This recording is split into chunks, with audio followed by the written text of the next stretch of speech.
What's up, brothers? This is Kunal here, Bulls on Wall Street. Guys, another green day in the market. So we even had some momentarily weakness that got bought up by the end of the day, showing true signs of strength in the stock market. So let's dig in to what the heck is happening in the United States stock market, and then our favorite stocks to trade tomorrow. First of all, the SPY is looking fantastic. And you can see even today, like we dipped down for a hot second at the open. And we did have a decent sized flush and it got bought up and we closed, pretty much at highs. Bullish sign, right? If you see the QQQs, we ticked down here. We came into some support from yesterday and then bam, we closed right at highs. We got a little, nice little tail on that trade. Damn, that's just beautiful, right? It would have been nice if we actually stayed in the red today because it would have kind of relieved some tension, but that's just what's kind of happening with the market, and we're right at the right at highs now too. If you look on the other side of things, percentages of stocks up in the United States, 47% of the stocks were up. 70% of the QQQ was up. So even though we were down a good chunk of the day and we only finished up a little bit, 70% of the stocks in the QQQs were down. So we're up. So we have all sorts of good stuff, right? In terms of the SPY, the Russell even, majority of stocks were up. And not by a lot, but majority of them were.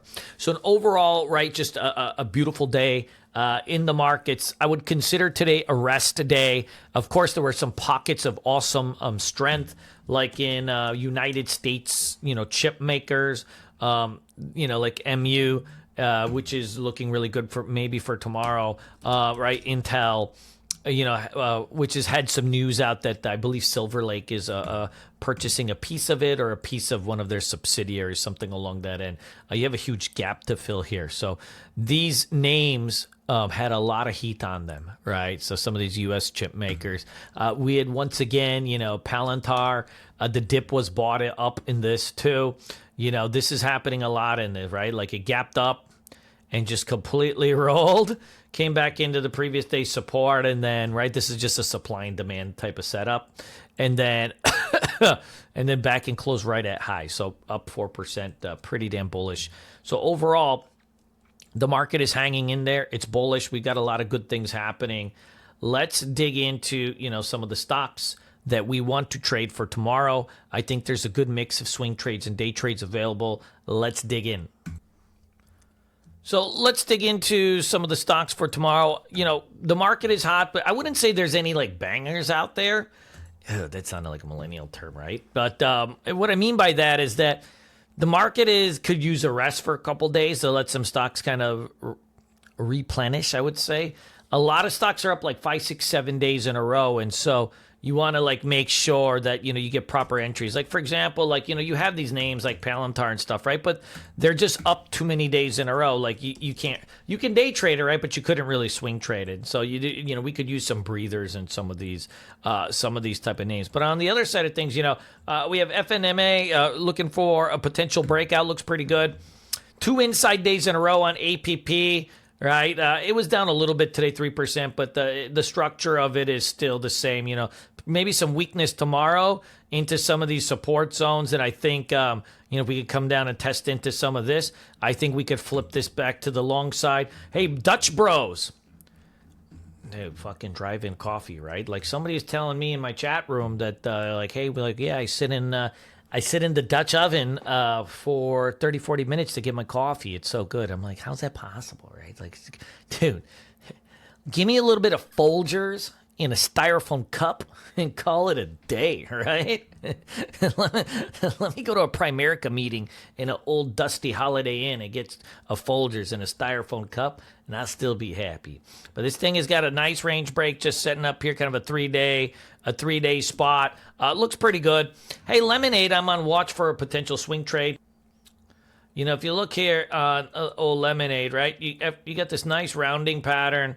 You're starting to, peak out over these MAs here and do a little bit of a range break. But, this is like a classic rounding pattern of a stock that got too ahead of itself, right? It went from 15 to 55. And, it spends like these kind of months just congealing its range. And now you're starting to take this out. I think it's got a good look to it. overall. So let me know. That looks pretty damn good to me. So keep an eye on this bad boy.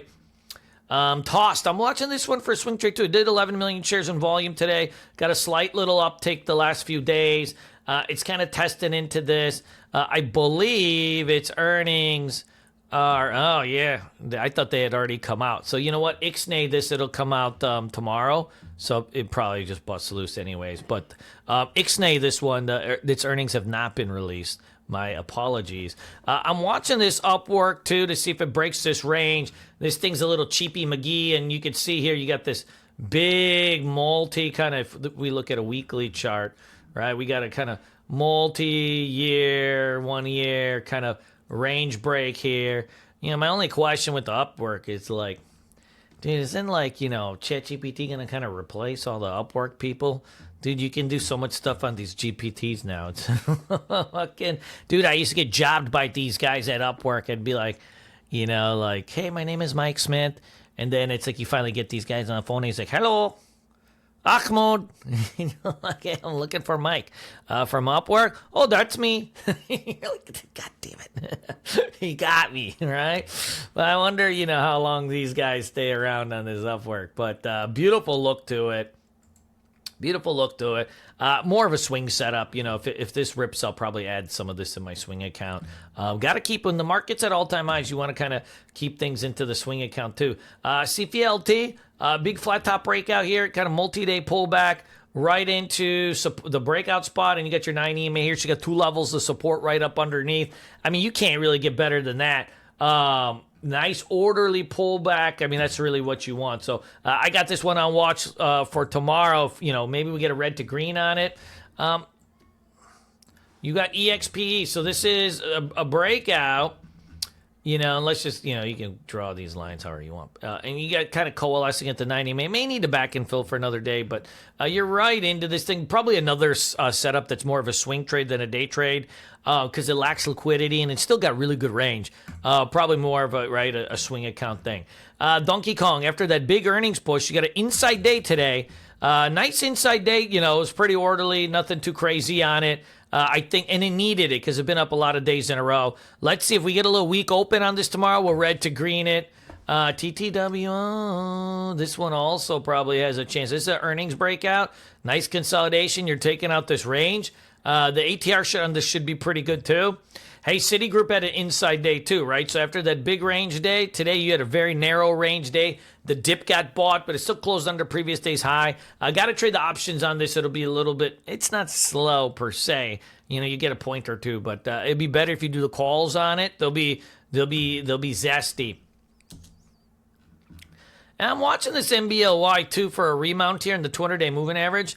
A remount and a close over the 200-day moving average. You can see last time it got rejected there. But this is like a long-term base breakout. If I get a close over the 200-day moving average, then I think, I think we're in play here like that. I think that's got a good spot to it. So let's roll in with that bad boy too and see what's going on. I like that overall look of it. And then, Pan W.